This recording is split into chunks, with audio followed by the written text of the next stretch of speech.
wano wetwakoma luli wano wetwakoma nga tumaze okukola akameza kano mu blender. Nkozesa blender 2.5 neba ngambye nti 2.6 yafulumye dda obanga obadde tonamufuna osobola ogenda no downloading obanga ngenda mu downloading after nga maze okukola ki okukola this cup series. So kyetugenda okukola leero ngenda soka nkendezeemu ku bunene bw'ekikopo kino ne glass eno. Ngenda scalinga S to scale sikwatiddeko mukondo ino kwa kasanti buli kimu kyonna kikwatirako S to scale mkitegeera somewhere like that nyige 1 2 view my front view eniba front view nyiga 1 so ndozo olaba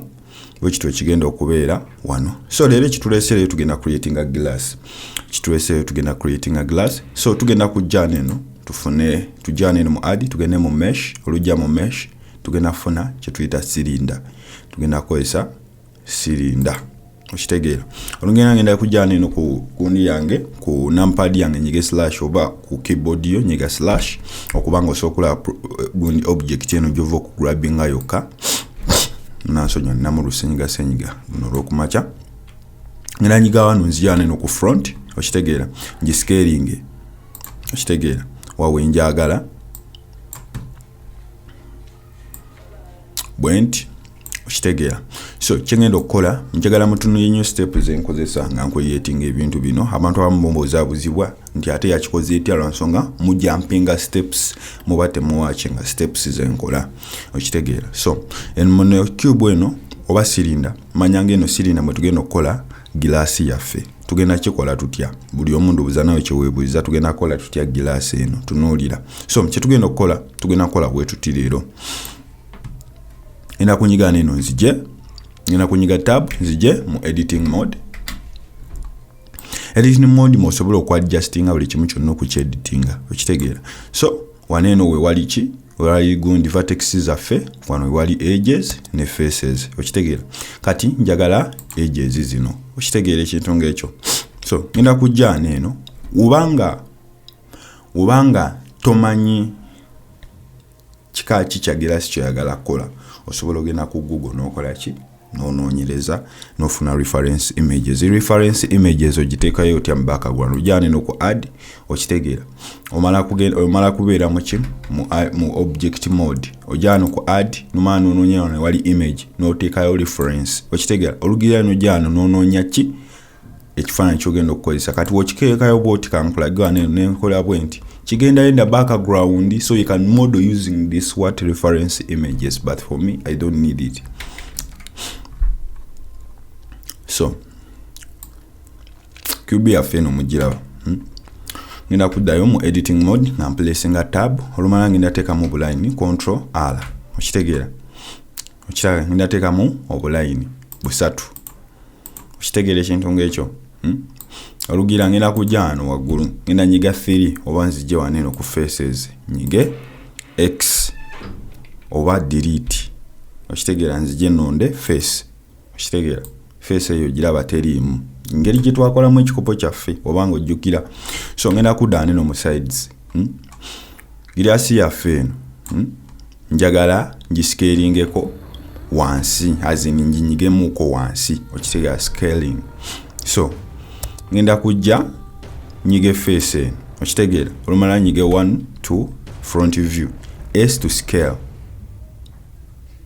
okiraba kiraba ekintu kyaffe olumala gundi face yaffe ng'ekyaselectingiddwa oba ng'ekyali selected ngenda kunyiga 1 olumala nyige G to grab into Z axis bwenti okitegeera olumala nyige S to scale paka wootuuka ku gundi gwe gyoyite glass okitegeera okiraba olumala olaba face yaffe ekyakoze eki ekyaselectingiddwa olumala ngenda nyiga 1 era nzire mu front nyige E to exclude okitegeera E to exclude oba okutonda okitegeera E exclude ndozo kiraba agirasi yaffe etandise okujja ndaleka awo okiraba okalaba ekatandise okujja buno bw'abantu bannamyekozo basemyekozo bugirasi ketuli okukola so katolaba face yaffe ekya selectingiddwa oba still selected okitegeera oluganda mu luzungu kikyasinze obuzibu so ngenda nyiga 1 to front view okitegeera olumala ngenda E to exclude and S to scale okitegeera olaba okalaba akakantu nkulagire wano okalaba leka nkikole nkiddemu neera okitegeera sorry E to exclude bwe twakoze paka somewhere here kati njagala nkulage kiri kyenkoze okitegeera oyinza okuba nga tokirabe bulungi njagala otunuye bulungi n'obwegendeeza E to exclude as in okutonda then ne scaling twaga ku scalinga mabali gonna okukola kagirasi kwetuula kachi oba tukayite batya kale kagirasi ako kwekatuula muzimanye ezo girasi nga mugenze out oba ichena kingo sina kingo jine waka sibuli omuntu ajine waka then S to scale okitegeera ne to scalinga girasi ewegendo tuula okirabye kintu ekyo okalaba then face eyo ng'ekya selectingidwa tugenda nyigira E to do what to exclude okiraba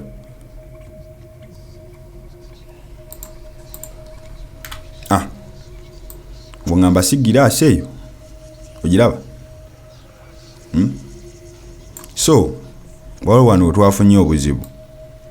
olaba muno munda mu girasi kana akantu jakakirya kano akaki akagulu kalaga nti waneno si wabike kitugenda okukola tugenda kukola tutyawo tugenda kujjana eno mu edges oluma tugenda selectinga edge okitegeera nakugamba wanga yagwa selectinga yonna onyiga alt no selecting then tugenda nyiga face okitegedde kati yiyo yebise okitegeera eyo sigirasi eyo ogirabye so tugenda nyiga slash tugenda soka tuve mu gundi mu editing mode tugenda nyiga tab okitegeera girasi yaffe ntugimuseke edde waggulu ku surface wano walabe wali red ogiraba olugira girasi yaffe olaba nti ekyali hard faces zikyalabika twagala erabike nga girasi yennyini ebeera smooth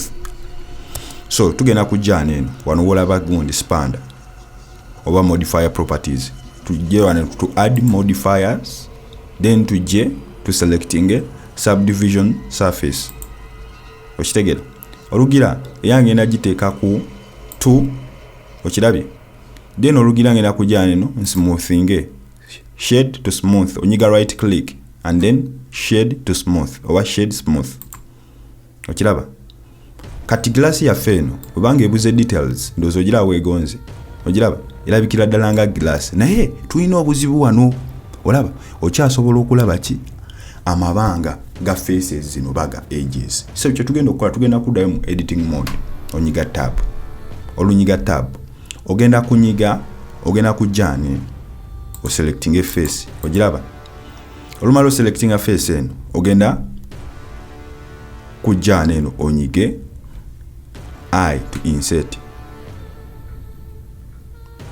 okireka kitegeera olaba girasi yaffe ekyalimu amabanga mangi so kye tugenda okukola tugenda kujjana eno tuteekemu R oba akalayini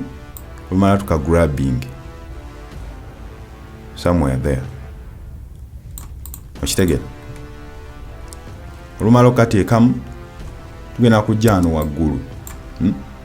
olaba girasi yaffe wanene ebulamuko ku ka details tugenda teekamu control tugenda teekamu akalayini oba onyiga control R tulekaawo toteeka nnyo wansi kubanga oyinza okukola ki ate egundi ki age ekinene kitegeera glass ate details ne zibula ndozo kiraba so glass ya fen teina mubiri ogiraba glass ya fen teina mubiri ngenda nyiga tab nzijana mu object mode glass ya fen ogiraba teina mubiri kitegeera naye waliwo akantu kana akalemeddemu okalaba kakoze ensingo so tugenda kola tutya tugenda kuddayo tunyige face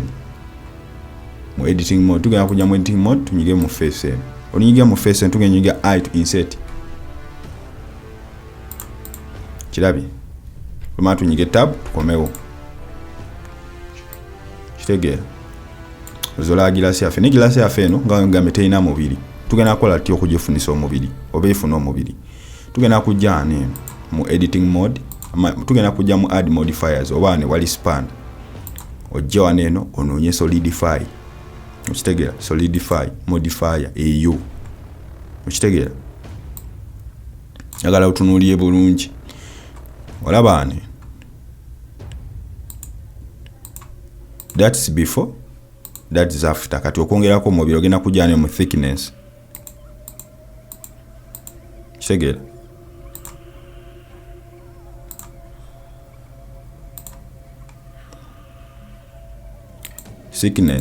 thickness ogirabe kisinzira kikyo oyagala ezo ogiraba glass ya foliza tewedde yiyo bakuwera mu ntunda notandika kola ki kunywa so ngenda nyiga slash nzireyo glass ya feriwa yino waneno ndozo ogiraba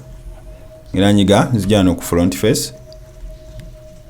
nzijana wali engalo ntereze bulungi sini yange de wakati olumala grabbing glass yange nyiga gi into x axis tugenda katuzano ku luno olubaawo wakati titiwa makati g'olubaawo olwo lozo okalaba kitegeera so eyo tekiniki namba 2 nabagambye tugenda kola ki tunatera okubiwa textures okitegeera tunatera okubiwa textures awo banga obadde tonaba subscribing so mulinde party egenda okubeera eyo egenda kuba ya mukaaga party egenda okubeera eyo mukaaga kulune egenda fulumako mangu just these days mbadde busy I had a movie gyendi okukolako so ebadde inakugwa this week naye I promise you for sure today I will make sure that inti party ey'omukaaga efuluma mangu okitegeera party ey'omukaaga njagala tukole foko ne jiko tubiteeke waneno n'akagoye okitegeera njagala olunamala tujja ngenda balaga engeri yoteeka mu textures ezo buli kimu kyonna engeri gye kijja okgendamu tukoleye ddala scene ewedde emirimu kulwaki series zino ezesiba oba lwaki zino parts zesiba lwansonga nti I'm always busy on certain things. I think I have to upload some of the videos on TikTok so that esigale running atelyanga YouTube kitegeera so ladies and gentlemen ena balekera waneno tusinkane mpati genda okuba yo mukaaga mukama abankumire